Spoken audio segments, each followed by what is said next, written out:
para la conservación, la que sigue. Entonces, bueno, la primera, eso. Les quiero decir que todo este asunto tiene que ver con estudiar a los colibríes, que como muchos de ustedes saben, pertenecen a la familia Troquilidae, son un grupo de aves que son solamente americanos y hay unas 335 especies, 338 dependiendo del autor y dependiendo de la clasificación que estemos usando. En México tenemos 58 especies, de las cuales 13 son endémicas. En Estados Unidos y Canadá existen 17 especies y las 17 especies de Estados Unidos y Canadá están contenidas completamente en las 58 de México porque todas son de alguna manera en mayor o menor medida migratorias. Entonces, en todo Norteamérica podemos decir que tenemos 58 especies. ¿Me pasas la que sigue? Es una familia que pienso y siempre he pensado que es muy para hacer conservación, porque tiene varias características que nos permite que cualquier persona pueda identificarlas. Y una es que son una familia muy homogénea de aves, que con tres características las podemos diferenciar de prácticamente cualquier otra especie de ave. Una es que tienen los picos inusualmente largos y puntiagudos, otra es que tienen las patas prácticamente invisibles cuando están volando, son patas muy pequeñitas, y la otra es que tienen las alas muy largas, muy puntiagudas, muchas veces las alas son más largas o más grandes que el tamaño completo de su cuerpo. ¿La que sigue? Son pájaros muy pequeños, el más pequeño del mundo es Elena, que vive en Cuba, es endémico de Cuba, pesa 2.2 gramos, el más grande es Patagona gigas, que pesa 24 gramos y vive en Sudamérica. Entonces, bueno, si nosotros pensamos que más o menos una uva pesa 2 gramos, pues el más chiquito es tamaño uva y el más grande, pues tamaño 12 uvas, es decir, son aves bastante pequeñas, todas en tamaño, aunque la variación en tamaño de 2 a 24, pues es de un orden de magnitud, lo cual nos dice que sí tienen una gran diversidad en tamaño dentro de los propios colibríes. ¿La que sigue? Los colibríes, todos los colibríes además comen néctar. ¿Y qué significa esto? Pues que visitan flores en donde el néctar es un producto del metabolismo de las plantas, se produce en las flores y se produce como un atrayente para que vengan visitantes florales que al colectar esta sustancia se lleven también el polen de las plantas y lo transporten partes masculinas de la planta a las partes femeninas, llevando a cabo la reproducción sexual de las plantas. ¿La que sigue? Bueno, ¿cómo es que extraen el néctar? Les voy a contar lo que creíamos durante muchos años y cómo ha cambiado esto con el avance de los estudios. Lo que tenemos ahí es un esqueleto de un colibrí. Y bueno, los colibríes lo que tienen es un pico muy largo, huesos muy porosos, como pueden ver ustedes ahí, pero además la lengua la tienen inserta en la parte superior de la cabeza. Si me pasas la que sigue. Pues la tienen ahí que se ve perfectamente bien. Es como un tubo que está dividido en dos partes y está inserto en la parte superior de la cabeza. Se divide en dos partes, una de cada lado del cráneo, y ahí se inserta. Cuando entra el pico se junta y se hace como un popote, como un taquito de lengua, digamos, y esto forma un popote que al salir ya es un tubo y que cuando entra a cualquier líquido puede hacer que este líquido suba por capilaridad. Es un popote muy delgadito y pasa más lo mismo que cuando uno pone en cualquier refresco un popote y lo tapa, sube por capilaridad. Esto es lo que se creyó durante muchos, pero muchos años cuando se hablaba en muchos de los libros, si ustedes ven los libros de ornitología, todavía dicen que los colibríes solamente levantan el néctar por succión, por capilaridad. Pero después, la que sigue, se hizo un estudio, esto es un video, si le puedes picar, es un video de National Geographic que a lo mejor muchos de ustedes ya vieron, y aquí fue donde empezaron a darse cuenta que los colibríes, además de succionar, podían, además de levantar el néctar por capilaridad, podían succionar el néctar. Esto es un video en cámara lenta, en donde se ve como el colibrí empieza a el pico al tubito, que es un tubo transparente que tenía néctar, está en un túnel de viento el colibrí. Y lo que pudieron ver, ahorita pensaba que lo iban a poder ver ustedes, pero a lo mejor no, lo que se ve es que mete el pico, saca la lengua, y en cuanto la lengua está adentro de la lengua se divide otra vez y con unas pequeñas vibrisas que tiene, comienza el proceso de succión. Entonces, sí pueden levantar el néctar por capilaridad, pero además pueden succionar el néctar, lo que les da capacidades muy diferentes a las que pensábamos que tenían los colibríes por muchos años. ¿Por qué? Porque la capilaridad tiene un límite. La capilaridad, cuando los líquidos son extremadamente viscosos, no funciona, llega hasta un cierto nivel. Si ustedes meten un popote en un frasco de miel, la miel no sube porque es demasiado viscosa. Entonces se creía que los colibríes solamente podían extraer néctar de más o menos 20-25%. Cuando en este video que los colibríes sí pueden succionar, entonces pueden comer néctar que tenga otras concentraciones y esto les posibilita una mayor amplia, una interacción más amplia con las flores que visitan. ¿Pasas la que sigue?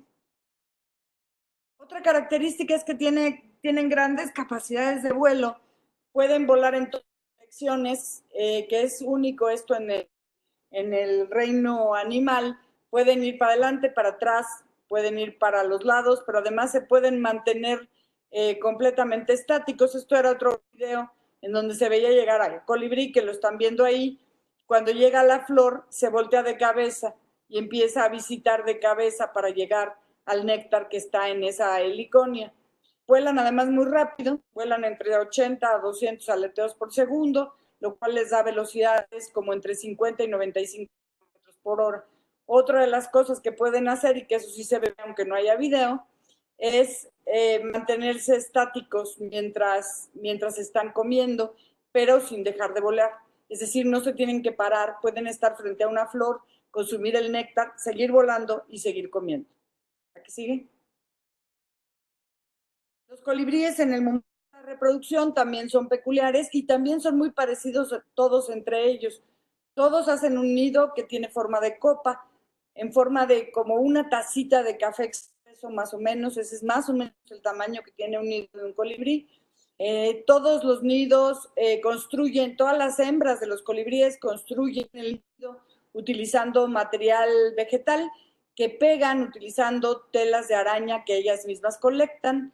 Ponen 2 huevos blancos que no tienen marcas y la hembra se encarga de todo el proceso de la reproducción. Solamente hay contacto entre la pareja en el momento de la cópula.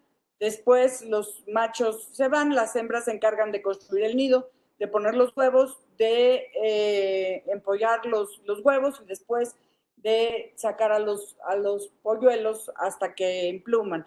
Más o menos el proceso completo de la reproducción tarda un mes y medio, más o menos 15 días para empollar los huevos y otros 15 días para que los pollos emplumen y salgan del nido. Es decir, es un proceso bastante rápido. Los nidos son, como ustedes pueden ver en la parte de abajo, muy ornamentados.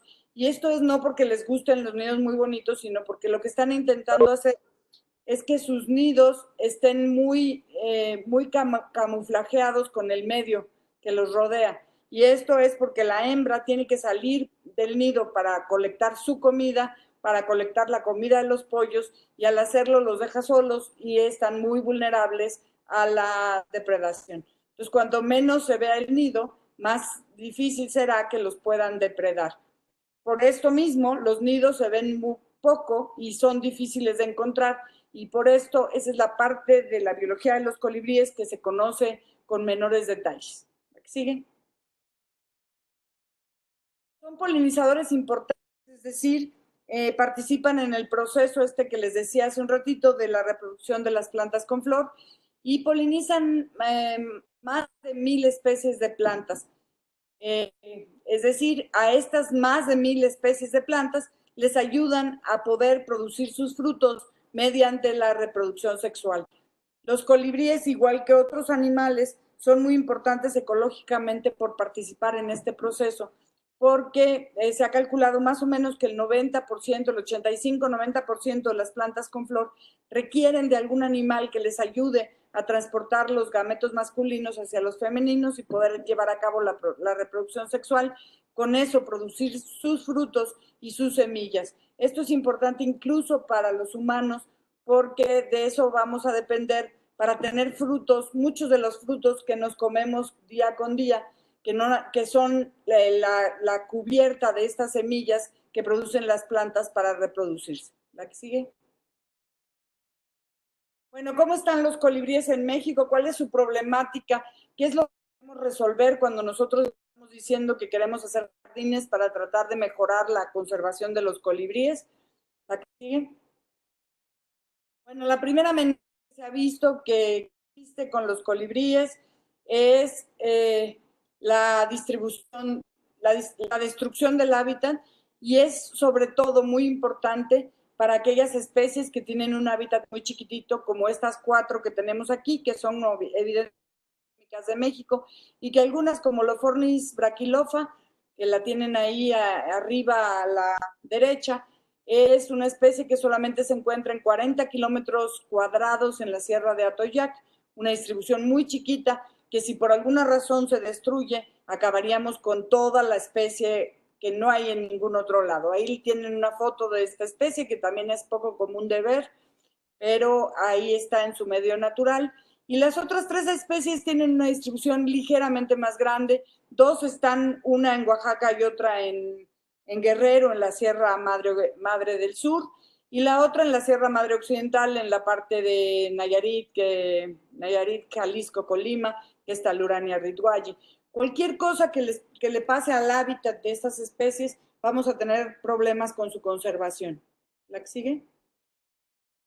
Evidentemente, el cambio climático y la moda que tenemos con el cambio climático, esto puede ser un problema muy serio para los colibríes, porque se ha visto, está probado que en el mundo cada vez hace más calor, digamos, está aumentando la temperatura global, y esto lo que está haciendo, viendo el sistema de los colibríes, es que las plantas cuya floración está regida por cambios en la temperatura y en la cantidad de luz donde están reproduciéndose, cuando llega a un cierto nivel de temperatura empiezan a florecer, y como les decía, hay un cierto número de especies que son migratorias, que se están moviendo y que se están moviendo siguiendo la floración, pero tienen una migración que está acoplada con la floración. Si por alguna razón las plantas empiezan a florecer antes, esta migración acoplada puede desacoplarse y hacer esto que los colibríes cuando lleguen no tengan recursos y se mueran.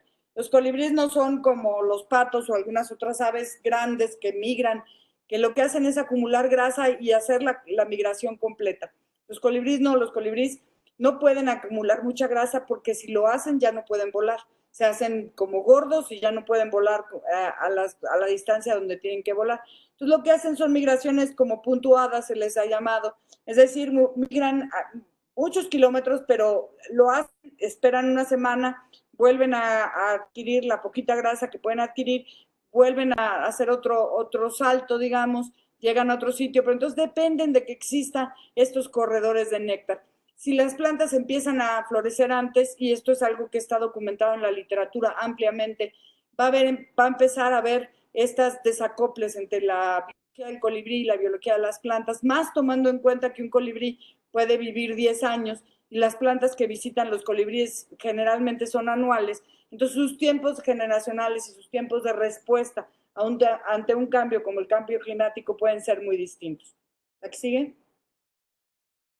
La destrucción del hábitat es una cuestión que nos está preocupando a todos. Aquí hay unas estimaciones de Conavio de cuánto hábitat se ha perdido, y ustedes pueden ver que la pérdida de hábitat que está en azul en la gráfica es bastante grande. Hay algunos tipos de vegetación como el matorral tropical o subtropical que se ha perdido una gran cantidad de hábitat, y esto nos hace pensar que podríamos tener problemas con la conservación de estos sistemas. En el mapa lo que pueden ver es un índice de degradación ecológica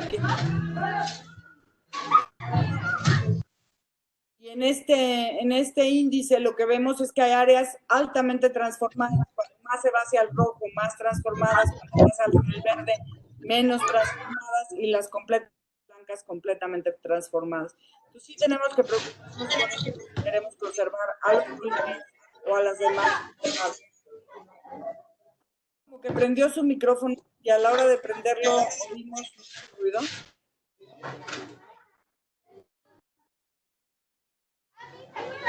La que sigue.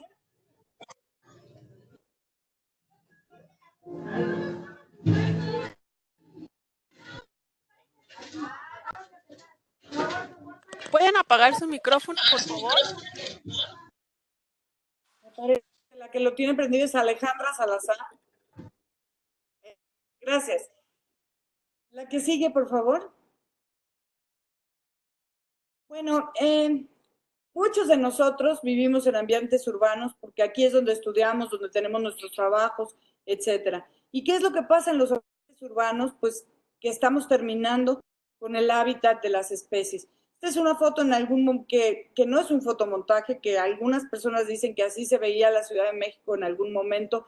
Y sí, hay algunos días que medio se ve como eso, pero en realidad lo que nos puede, lo que quiero que vean es no es lo bonito que se ve la Ciudad de México con los volcanes, sino que la Ciudad de México es una ciudad muy llena de casas y con pocos ambientes verdes. Entonces, las plantas que eran nativas a esta ciudad, pues están desapareciendo porque están dando paso a todas estas construcciones que necesitamos para sobrevivir o que pensamos que necesitamos para sobrevivir. Cada vez hay menos parques, cada vez hay menos parques donde existan flores. O sea, generalmente en los parques lo que se plantan son o plantas exóticas de otros continentes cuyas flores no son visitadas por los animales que tenemos aquí, o plantas que tengan árboles grandes en donde no pueden llegar los polinizadores. Entonces están destruyendo estas áreas y estamos empezando a tener problemas con que los animales ya no tienen que comer y entonces o migran o se extinguen de estas grandes ciudades. ¿La que sigue? Los colibríes en las ciudades, las personas que estamos en las ciudades, los mexicanos en general, nos gustan mucho los colibríes. Están asociados mucho a la cultura, a muchos actos culturales que tienen relación con bienestar humano, al amor, a la comunicación de los buenos deseos, etcétera. Entonces los hombres desde siempre han tratado de atraer a estos animales hacia sus ciudades. Afortunadamente, y eso siempre lo digo y quiero que todo el mundo lo repita, los colibríes no viven en jaulas. Y no viven en jaulas porque tienen que comer cada 10 minutos, porque comen agua con azúcar. Entonces, tener un colibrí en jaula, pues sería hacerse el esclavo más grande del colibrí para que nunca le faltara néctar y pudieran comer. Entonces, no los podemos tener en jaulas, los colibríes se mueren más o menos rápido cuando los tienes en jaulas. Entonces, lo que ha hecho el hombre es tratar de atraerlos a sus jardines usando esto que tienen aquí, que son los bebederos para colibríes. Esto aparentemente empezó a usarse en Estados Unidos y Canadá como en los años 30. En México empezó después, sin duda alguna, pero ya también usamos mucho estos bebederos en las ciudades, sobre todo, para atraer a los colibríes, poderlos ver y tener un poco de felicidad en nuestros patios traseros. ¿La que sigue? Preguntan si es conveniente o no usar bebederos de colibríes. Y yo siempre contesto que sí y que no. No es conveniente usar bebederos de colibríes en condiciones naturales, en condiciones de campo, cerca de donde tenemos áreas naturales, porque estamos quitándole a las plantas a sus polinizadores. Y eso incluso está demostrado, hay varios artículos publicados donde se ve que poner bebederos cerca de donde hay plantas que son visitadas por colibríes atrae a los bebederos, a los colibríes, y hace que los colibríes visiten menos las plantas que tienen que visitar. Entonces, en zonas naturales, la respuesta es no debemos usar bebederos. En zonas urbanas, se pueden usar bebederos, pero siempre hay que ser responsable usando los bebederos. Poner un bebedero no necesariamente quiere decir que uno lo pone y se olvida 5 meses de él y el bebedero por sí solo va a seguirse manteniendo. Los bebederos hay que limpiarlos. Por un lado, hay que tomar en cuenta que lo que les estamos poniendo es agua con azúcar. agua con azúcar al 20%, el agua con azúcar se fermenta, entonces si ustedes dejan el agua con azúcar mucho tiempo en un bebedero, lo que va a pasar con esta agua con azúcar es que se va a fermentar y los colibríes van a estar como tomando tepache, y esto puede tener efectos negativos en su salud, en su forma de volar. Lo que puede estar pasando y lo que seguramente pasa es que como nosotros cuando tomamos tepache o pulque o alguna otra bebida que está fermentada, pues nos emborrachamos y los colibríes también, pero volando a esas velocidades pues puede ser un poco peligroso. Ahora también, cuando el azúcar con agua se fermenta, empiezan a crecer algas, empiezan a crecer hongos que se quieren aprovechar de esta fuente de alimento. Y que los colibríes comen agua con hongos, pues no es bueno. Igual que no es bueno para nosotros, tampoco es bueno para ellos. ¿Qué se le pone a un bebedero? Agua con azúcar. ¿Con qué azúcar? Con el azúcar de mesa. ¿A qué concentración? 20%. Si quieren que el agua del bebedero sea rojo, se puede pintar con pintura vegetal de pasteles, pero la verdad es que es mejor no ponerle pintura porque el colibrí se está comiendo la pintura. Y ustedes saben que comer pintura pues no es muy bueno. Entonces, ¿para qué le ponemos pintura? Si no pueden vivir con que el bebedero sea blanco, entonces hay que pintar el bebedero de rojo y entonces siempre va a ser rojo. Ahora, si lo que nosotros es tener a los colibríes cerca de nosotros, lo mejor es plantar jardines para colibríes. ¿Me pasas la que sigue? ¿Qué es un jardín de colibríes? Pues es un sitio que en general provee alimento a los colibríes, no nada más a los colibríes, no se puede evitar que al proveer alimento a los colibríes se lo provea a las mariposas, a las abejas, a las avispas, incluso a los murciélagos. ¿Qué es lo que tenemos que tener en un jardín de colibríes? Tenemos que tener plantas, es mejor que sean nativas, deben de ser nativas al país, es mejor que sean nativas de la región, pero si son nativas al país, ya me doy por bien servida. No es bueno que sean plantas introducidas, y les voy a decir por qué, no es un capricho. Si hay plantas introducidas, esas van a estar acostumbradas a vivir en sitios que no son la región donde nosotros estamos, y entonces vamos a tener que invertir mucha agua, muchos fertilizantes para que estas plantas estén en buena medida, en buena salud, entonces, y no se mueran. Entonces, lo mejor es sembrar las plantas que hay en la región, las plantas que comen los colibríes en la región, y con esto los vamos a traer y los vamos a traer muy rápido. ¿Qué debe tener? Pues diferentes estratos, diferentes alturas, porque a los colibríes les gusta moverse, les gusta volar de arriba para abajo.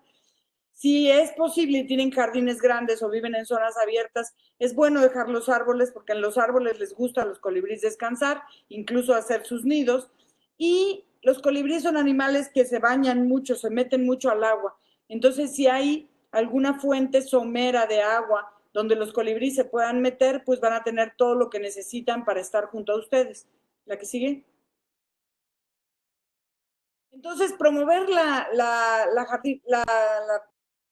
jardines de colibríes es algo que hemos venido haciendo no solamente en México, sino en Norteamérica, mediante una iniciativa que se llama la Iniciativa Norteamericana para la Protección de los Polinizadores, NAPSI con P, no es NAPSI el que conocemos, sino tiene una P en lugar de la B.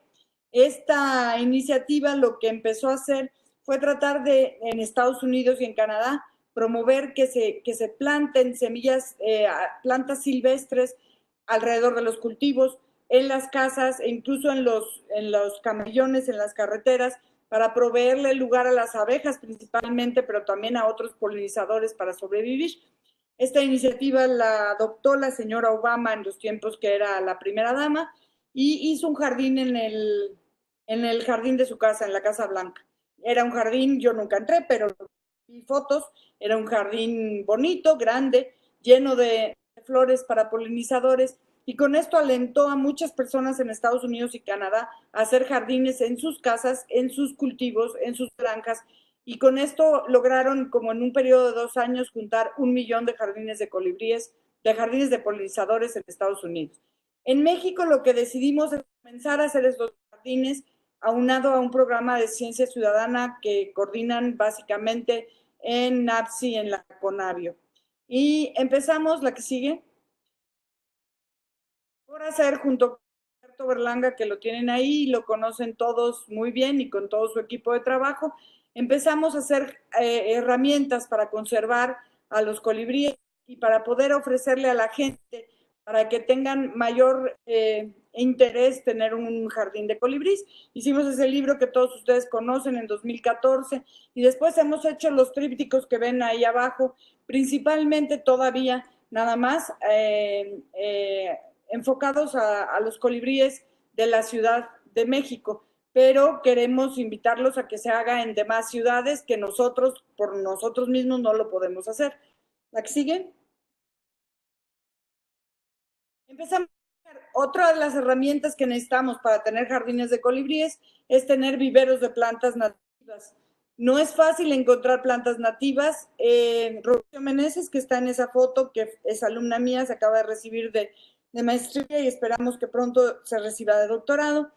Inició a hacer un vivero de plantas nativas en el 2006 y ahorita ya tiene 96 especies de plantas nativas cultivadas, principalmente el género Salvia, Penstemon, Cufea y algunas otras, y las ha empezado a distribuir en la zona metropolitana de la Ciudad de México para poder elaborar estos jardines.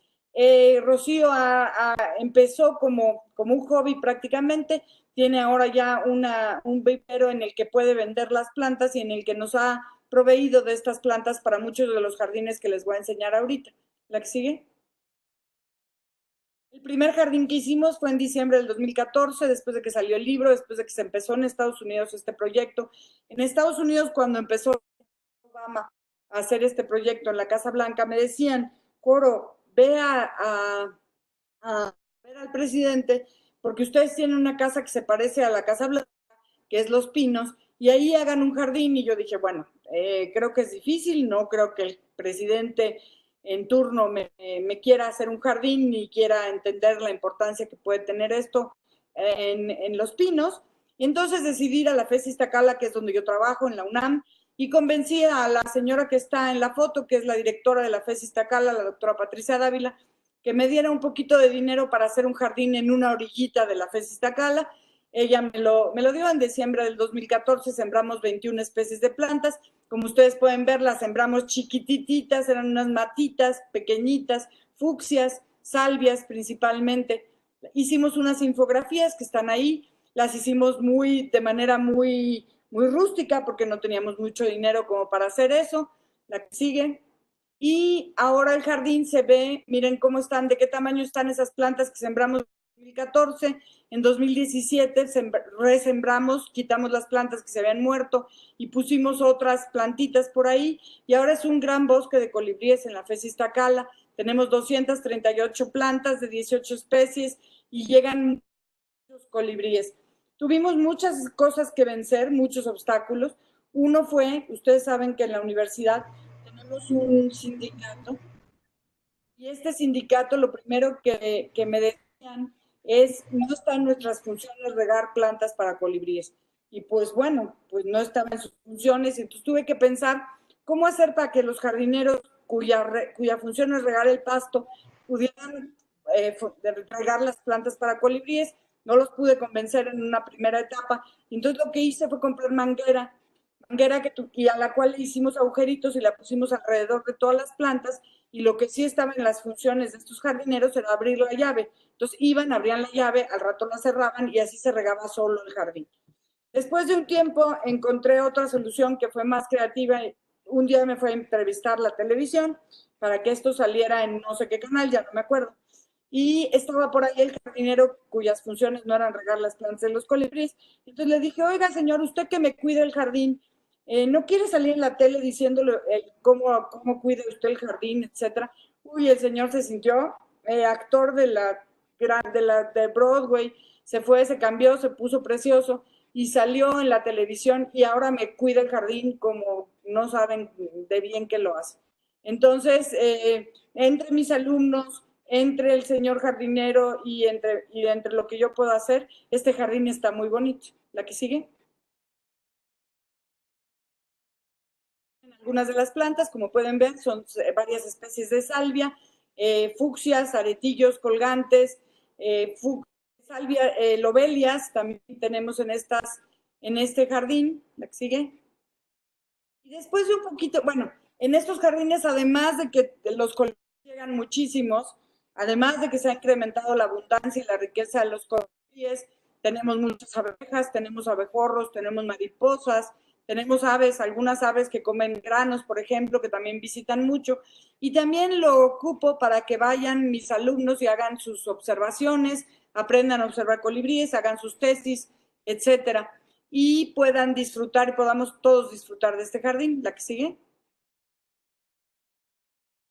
Después empecé a trabajar en otros sitios y empecé a hacer esta idea de expandir los jardines a otros sitios que no fueran solamente la universidad o escuelas, y empecé a trabajar con casa de retiro para ancianos, y esa fue una experiencia muy bonita. Es una casa particular, en esa casa viven 12 ancianas que están en diferentes momentos de su vida, ¿no? Están en diferentes momentos de su, de su ancianidad, digamos, pero son personas que algunas de ellas todavía están bien, que se aburren viendo la tele, que no tienen actividades que hacer. Y entonces ahí lo que sí hice fue llevarles bebederos para colibríes como los que ven ustedes ahí, porque ellas se dedican a cuidar sus bebederos, pero además se sientan alrededor de una linda mesa, se sientan a platicar, a tejer, a tomar café, y ven a los colibríes. Incluso algunas de ellas están empezando a aprender a, a reconocer estos colibríes y a subir sus observaciones en haber aves, con un poco de problema, porque las computadoras pues no son lo suyo, pero lo intentan, ¿no? Entonces las señoras que están más malitas, ya les hemos puesto bebederos en sus ventanas y son muy felices viendo a los colibríes llegar y escuchando todas las cosas que están asociadas a la cultura. También les pusimos plantas, como pueden ver ahí abajo, se las pusimos en una orillita porque tampoco pueden obstruir mucho los caminos, porque ellas tampoco ven muy bien para caminar por ahí, necesitan caminos libres, pero les gusta mucho sentarse en el patio y observar a los colibríes. Y se ha hecho una de las actividades que más les gusta hacer a estas señoras. Y es algo que deberíamos de replicar en muchos otros lugares donde existan estas casas de retiro para los ancianos. ¿Sigue?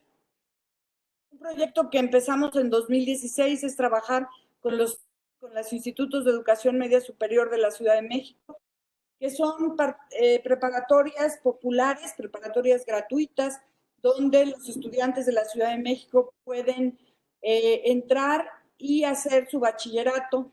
Tienen un sistema bonito porque los profesores son contratados de tiempo completo y eso ayuda mucho al proyecto porque los profesores tienen tiempo para dedicarle a ver cómo son sus estudiantes y a pensar en qué cosas podrían servir para que la educación fuera mucho mejor. ¿La que sigue? Empezamos en 2016 con un IEMS que les pongo ahí en la imagen que tienen arriba a la derecha. Está en Iztapalapa, se llama el IEMS 4 Iztapalapa. Y como ustedes pueden ver, pues no hay muchos árboles, no hay muchos jardines y es una zona industrial y de vivienda, pero con vivienda de escasos recursos. En el IEMS no había un pedacito donde hubiera tierra, entonces empecé a trabajar con las tres maestras que ustedes pueden ver abajo a la izquierda. Una de ellas es mi alumna de licenciatura y maestría y es bióloga, y la otra es química y la otra es profesora de arte. Y con las tres profesoras comencé a trabajar con los alumnos que colectaron unas láminas que iban a tirar a la basura, que estaban ahí, y ellos con todos juntos ya hicieron una jardinera que tenía niveles, como pueden ustedes ver ahí, después la pintaron, la repellaron, le pusieron tierra, pusieron las plantas, utilizaron sobras de madera de cimbra para hacer las cédulas de las plantas y además le pusieron rueditas. Y le pusieron rueditas a este macetero porque resulta que en el IEMS 4 Ixtapalapa no hay lugar para poner un macetero afuera. Entonces, ¿qué es lo que hacían lo que hacen los estudiantes? Pues cuando los estudiantes salen al recreo, la macetera esta la empujan abajo de las escaleras, como está arriba a su izquierda. Ustedes pueden ver ahí las escaleras. Y ahí a ellos están en su recreo, están en el patio muy felices. Cuando se meten a las clases, jalan la macetera y entonces le da el sol a las plantas. En esa macetera tuvimos la suerte que todavía estábamos metiendo las plantas y ya estaban llegando los colibríes. Claro, cuando menos plantas hay, más rápido llegan. ¿La que sigue? Después decidieron convertir un estacionamiento, que no crean que tenían muchos, pero un estacionamiento lo convirtieron en su jardín, ampliaron el jardín a esto que ustedes aquí, es mucho más grande ahorita, ya tienen plantitas un poquito más grandes y comenzaron algunos proyectos que están muy interesantes. Comenzaron a trabajar con un psiquiatra que él nombró que hace colibriterapia, y esto lo que hace él es con los alumnos que se ha detectado que tienen algún tipo de problemas, ya sean problemas que los derivan a usar drogas o problemas familiares o problemas económicos que los tienen agobiados o problemas emocionales de cualquier tipo que los tienen agobiados, los ponen a hacer observaciones de colibríes y a registrar estas observaciones en la manera en que ellos quieran. Y utilizan esto como terapia psicológica. Entonces ellos están observando a los colibríes, por un lado se conectan, tienen un foco, tienen cosas distintas que hacer y además dibujan lo que están viendo y en realidad lo que están dibujando es lo que están sintiendo, y con esto, trabajando con los psicólogos, pueden sacar muchos de los problemas que tienen. Es un proyecto muy interesante, no lo hago yo, lo hace un doctor que trabaja en psiquiatría en el Instituto Nacional de Psiquiatría y que va a trabajar con estos chicos que necesitan mucha ayuda. A estos grupos se les han unido grupos de personas en situación de calle que tienen también muchos problemas y también van ahí, hacen sus dibujos o escriben, algunos escriben cosas y uno ve los dibujos y dice, pero esto no es lo que vio. Claro que no, es lo que sintió al hacer observaciones de colibríes. Entonces uno piensa que tiene muchas aplicaciones tener un jardín así en una escuela. ¿Sigue? El IEMS hay 22 IEMS en la Ciudad de México bueno, pues empezaron a contagiar los IEMS y después de un tiempo algunos otros planteles quisieron hacerlo. Este es el IEMS 1 Tlalpan 1, perdón, que está ya colindando con la reserva en la parte de arriba de guardas del Parque Ecológico de la Ciudad de México. Ahí tenían un pedacito un poquito más grande y entonces hicimos un jardín un poquito más grande, sembrado en la tierra. También hicimos observaciones, también tenemos una tesis en curso de cómo llegan los colibríes, quién llega primero y cómo lo usan.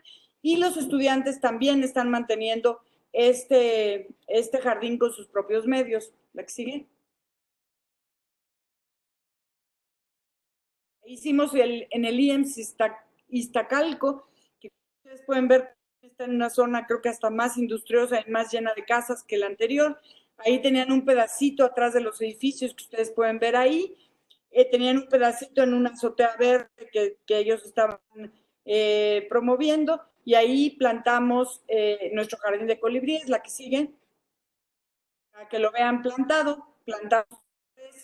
salvias, lantanas, algunas otras especies y hicimos un pequeñísimo jardín donde ellos podrán alguna vez hacer sus observaciones de colibríes. ¿La que sigue? La maestra Blanca Claudia Prado Herrera, junto con sus compañeras que están por aquí, alumnos, maestros, todos pensamos que estas jardineras pues están motivando a los muchachos a aprender, a tener un aprendizaje creativo y esperamos que un día de estos podamos tener en todos los CIEMs de la Ciudad de México y en muchos otros. Ya ha habido algunas preparatorias particulares que se han unido y que han hecho sus jardines, no les digo mentiras, en alguna de ellas han participado algunos de mis alumnos, pero realmente creo que esto puede ser un proyecto de todos, que nos ayude a todos a conservar los colibríes, pero también a que nuestros alumnos, nuestros estudiantes puedan crecer y puedan ser mejores. ¿La que sigue? Hicimos una página un poquito rudimentaria, trabajando en una aplicación que nos está ayudando la gente de Conavio, la gente de NACI, Humberto Berlanga, para registrar las observaciones de colibríes. Por ahora es una página que, como dicen por ahí, es estilo ruso, no tiene demasiados garigoleos porque me ayudó a hacerla también una alumna, además es bióloga, no es diseñadora, pero en esta página se pueden registrar los jardines. Los míos son como unos 20. Todos los demás son jardines que ha hecho la gente porque ha querido y los ha registrado porque ha querido. Los han registrado en otros estados de la República, pero básicamente en la Ciudad de México. ¿La que sigue? Bueno, muchas gracias a todos los que han puesto un poquito de dinero para este proyecto. Muchas gracias a todos los estudiantes del Laboratorio de Ecología de la FES Iztacala, de la Facultad de Ciencias, de la UAM, que han participado en este proyecto. Son bienvenidos todos los que quieran participar. Muchas gracias a NAPSI, a Conavio, a la UNAM, por supuesto, la que sigue. Y a todos ustedes por haberme escuchado. Tienen ahí mi correo, ahí está la página y lo que los pueda ayudar. Si ustedes quieren sean incluirse en este proyecto, adelante. Es un proyecto de todos, no es un proyecto exclusivamente mío. Tenemos que tener cuidados con las formas, pero no es un proyecto mío, es para todos. Gracias. Muchas gracias, doctora. ¿Alguien tiene alguna pregunta? Si quieren, la pueden escribir por el chat o la quieren contactar por correo.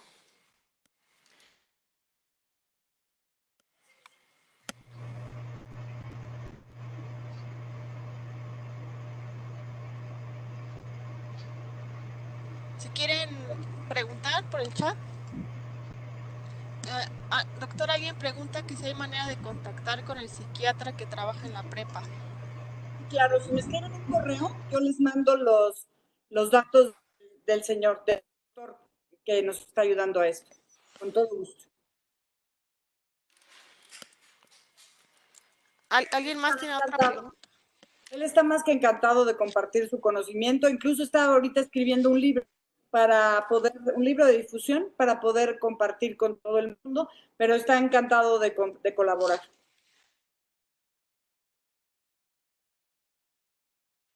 Me preguntan dónde se ubica el vivero de plantas naturales.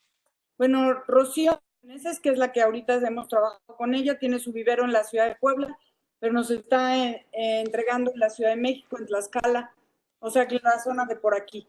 Hemos trabajado con algunos de las personas en Xochimilco, algunos de ellos estaban ya sembrando, tuvieron unas inundaciones muy feas y todavía no nos hemos recuperado de esos golpes, pero esperemos que pronto haya respuesta. Sí, estamos intentando medir el impacto que tienen los jardines en las escuelas, en los estudiantes. Tengo como 4 estudiantes haciendo tesis en los diferentes jardines y espero que pronto podamos tener una evaluación de esto y de cuántos estudiantes se han beneficiado con esto. Ahora, ¿cuál es el presupuesto para hacer un jardín? Yo el primero que hice en la FES Iztacala, que la extensión del jardín son como unos 15 por 10 metros, costó alrededor de 5,000 pesos, más o menos, con todas las banderitas y los agujeritos, pero depende del tamaño del jardín, puede costar entre 5,000, 7,000, 10,000 pesos si es grande. Y las macetas, también Rocío tiene una muy buena idea de hacer unas macetas para colibríes. Las macetas funcionan muy bien y esas creo que Rocío las vendía como en 400, 500, 600 pesos. Entonces hay para todos los bolsillos.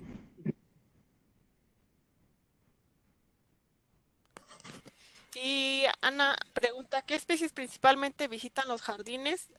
Que si hay migratorias. En los jardines en la Ciudad de México, sí. Básicamente la especie más la berenjena, las después, y después depende de dónde estés. Si estás en el sur, más cerca de los bosques, vas a tener bastantes eugenes, a veces la cornis, y hemos visto en los jardines y me han reportado en los jardines hasta las cosas más raras que hemos visto en la Ciudad de México, como el tilmatura que se vio en el Jardín Botánico, pero también Arquilocus. Y algunos dicen que han visto Celastorus, algunos dicen qué especie de Celastorus, pero bueno, como ustedes saben, las especies de Celastorus son difíciles de identificar. Rufus, Celastorus platycercus, a lo mejor.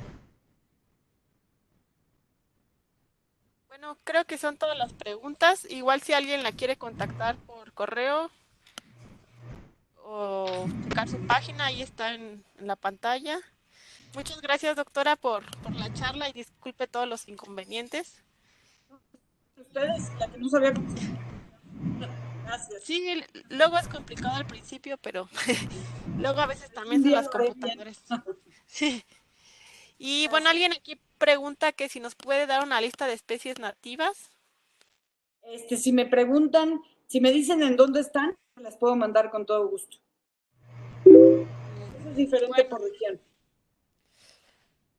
y bueno, ya se desataron con las preguntas. Alguien pregunta, ¿podemos tener acceso a los estudios o tesis para saber que se está estudiando? Si me escriben, yo les puedo mandar las que ya están, las que están en proceso, cuando los estudiantes decidan terminar. Vale. Pues muchísimas gracias, doctora. Ya se nos acabó el tiempo, pero si alguien tiene más preguntas, igual le pueden escribir ahí al correo y también pueden consultar la página. Sí, claro. Ahí también viene mucha información. Y pues muchas gracias, doctora. Esperemos que luego nos imparta otras charlas. Y Claro, pues luego gracias podemos por hablar de todo. cosas más específicas, con todo gusto. Gracias. Sí, muchísimas gracias. Hasta luego a todos. Gracias. Gracias, bye.